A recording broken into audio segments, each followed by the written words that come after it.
Hello aspirant, আশা করি তোমরা সবাই খুব ভালো আছো। দেখো, আজকে আমরা আঞ্চলিক সমস্যা সমূহের একটা টপিককে পড়াবো, সেটা হচ্ছে সার্ক। দেখো, সার্কে কিন্তু পুরোপুরি এর একটা পুরো কথা আছে। দেখো, পুরো কথাটি হচ্ছে এটাই যে south Asian association association for regional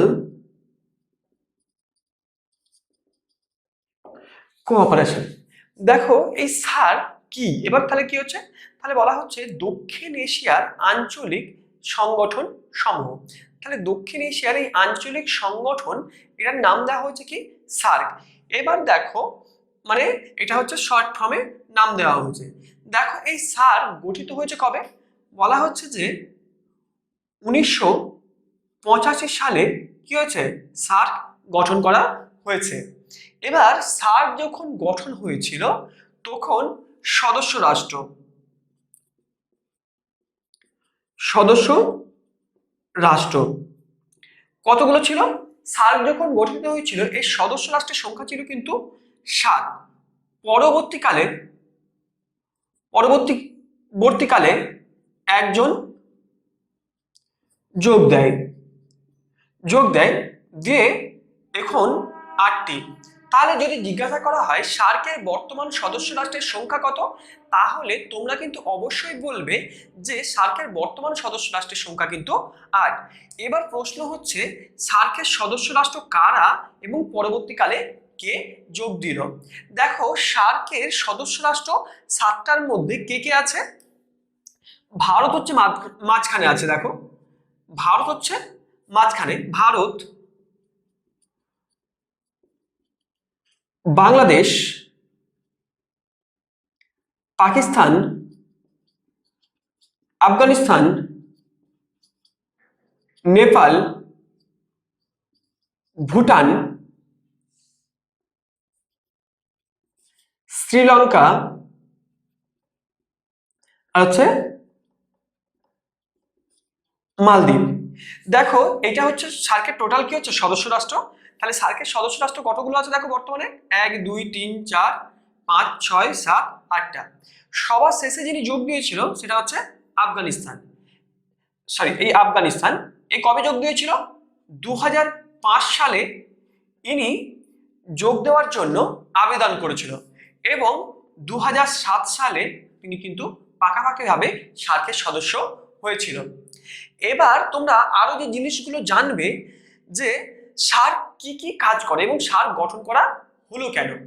দেখো, বলছে ভারত এবং প্রতিবেশী দেশ সমূহের সঙ্গে এর যে বাণিজ্যিক আদান প্রদান এবং শান্তি এবং ঐক্য গঠনের উদ্দেশ্যে কি করা হয়েছিল, সার্ক গঠন করা হয়েছিল। এবার সার্ক গঠন করেছিল যিনি, তার নাম ছিল যে বাংলাদেশের যে প্রয়াত রাষ্ট্রপতি। গঠন,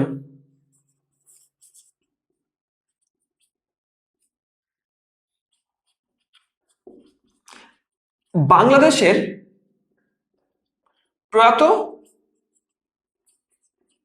রাষ্ট্রপতি জিয়াউর রহমান। তাহলে বলা হচ্ছে যে যদি জিজ্ঞাসা করা হয় সার কার মস্তিষ্ক প্রসূত, তাহলে নামটা হবে কিন্তু জিয়াউর রহমান। কেন তিনি সার্ক তাহলে প্রতিষ্ঠা করতে গেল? তাহলে বলা হচ্ছে ভারত এবং তার প্রতিবেশী রাষ্ট্রগুলোর সঙ্গে সুসম্পর্ক বজায় রাখার উদ্দেশ্যে এবং অর্থনৈতিক প্রগতির উদ্দেশ্যেই কিন্তু বলা হচ্ছে যে সার্ককে গঠন করা হয়েছিল। এবার কেন? এবার দেখা যাচ্ছে যে দক্ষিণ এশিয়ার যে রাষ্ট্রসমূহ, হ্যাঁ, এই দক্ষিণ এশিয়ার রাষ্ট্রগুলো যাতে একসঙ্গে মিলবন্ধন হয়ে কাজ করতে পারে, এই জন্যই কি করা হলো, সার্ককে গঠন করা হয়েছে। এই সার্ক কিন্তু বলা হচ্ছে যে এখনো পর্যন্ত দেখা গেছে যে আমাদের অনেকগুলো সার্কের শীর্ষ সম্মেলন হয়েছিল। এবার সার্কের একটা জিনিস জেনে রাখবে, এখান থেকে আরো যে সমস্ত প্রশ্নগুলো আসে তার মধ্যে খুবই একটা গুরুত্বপূর্ণ প্রশ্ন হচ্ছে যে সার্কের সদর দপ্তর কোথায়? সেটা হচ্ছে নেপালের কাঠমান্ডুতে।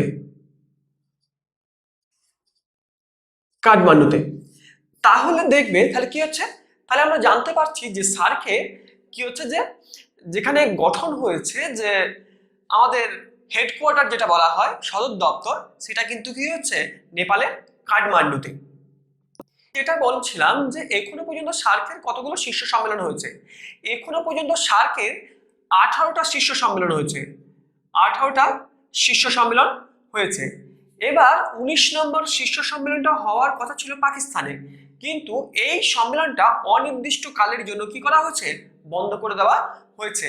তাহলে একবার ভালো করে দেখে নিই যে সার্ক জিনিসটা কি। তাহলে দেখো সার্ক কবে গঠন হয়েছে, সেটা হচ্ছে যে 1985 সালে। সার্কের পুরো কথাটি কি, South Asian association for regional cooperation. আর এর সদস্য রাষ্ট্রের সংখ্যা কত বর্তমানে, 8, কিন্তু আগে কত ছিল, 7।